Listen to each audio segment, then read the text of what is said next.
સીવી રાજગોર સાહેબ સાથે મારે હું ચૌધરી સમાજમાંથી આવું છું. ઘણાય મને ફોન કરે છે. મારો એક બીબીસીની અંદર એક થોડો મારો વક્તવ્ય મેં મંજૂર કર્યું હતું ને એમાં બધા એવું કીધું કે ભાઈ મેં કીધું એની બેન ચાલશે એમ.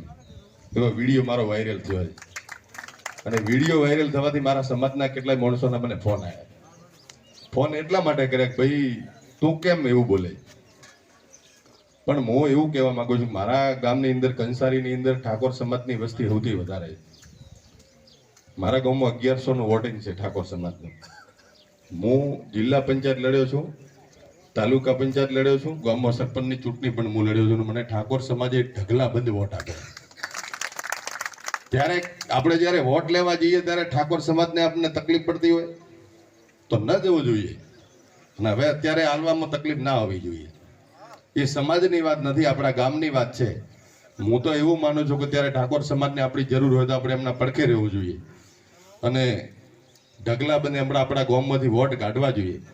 કેમ કાઢવા જોઈએ એના માટે હું તમને વાત કરું. જ્ઞાનીબેન એક સજ્જન વ્યક્તિ છે. આપણા બનાસકાંઠામાંથી લોકસભાની અંદર આ પરબત કાકા 5 વર્ષ હતા, શું મુદ્દો ઉપાડ્યો? કોઈ વાત આપણા બનાસકાંઠાની નથી કરી.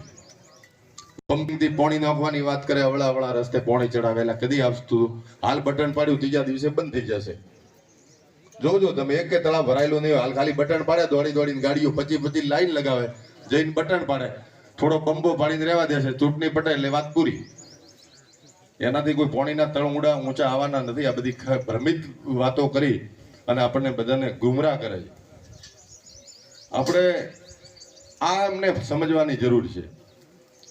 હવે જો આપણે લોકસભાની અંદર આપણો બનાસકાંઠાનો અવાજ ઉઠાવવો હશે તો મજબૂતાઈથી જ્ઞાનીબેન જ ઉપાડશે. એ જ ટેબલ ઉપર થાપ મારીને કહેશે કે મારે બનાસકાંઠાની અંદર આ જરૂર છે ને તમે આપો, ને એમને આપવું પડશે જખ મરાઈ. આ બેન જે નવા બેન આવેલા છે એ કોઈ અવાજ નહીં ઉપાડી શકે.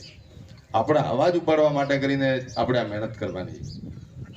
તમને બધાને મારી વિનંતી છે કે એકવાર તમે જ્ઞાનીબેનને વોટ આપશો બનાસકાંઠામાંથી, એટલે જે એમનો ભાજપનો જે ઘમંડ છે એ ચકનાચૂર થઈ જશે.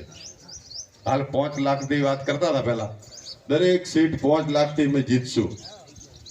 જ્ઞાનીબેન જેવા ડિક્લેર થયા ને એટલે સીધા અડધા ઘટી ગયા કે હવે તો 2 લાખે જીતશું. જ્ઞાનીબેનનો જેવો દરેક સમાજનો સાથ મળવા મળ્યો એટલે 1 લાખે હવે આયા. મને એવું લાગે છે કે બરોબર તો વેગ પકડાશે ને એટલે કહે છે કે મહેનત કરો નકર હવે હારી જશે. એટલે મનથી હારવાનું ચાલુ થયું છે અને આ જ્ઞાનીબેનને જીતવાનું પણ ધીરે ધીરે નક્કી થાય છે.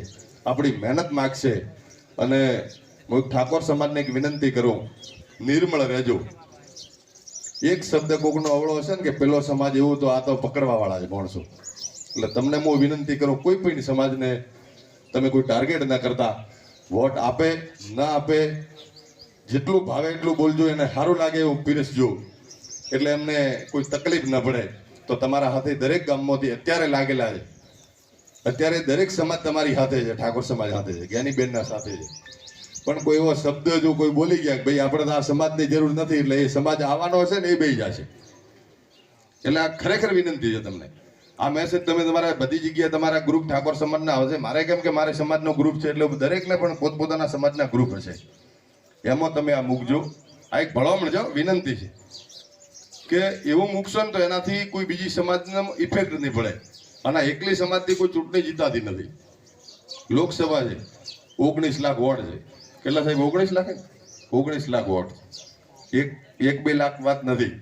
એટલે એના માટે આપણે આ ખૂબ નિર્મળ રહીને ચૂંટણી લડવાની છે અને જ્ઞાનીબેનને સપોર્ટ કરવાનો. 7 તારીખે મતદાન છે.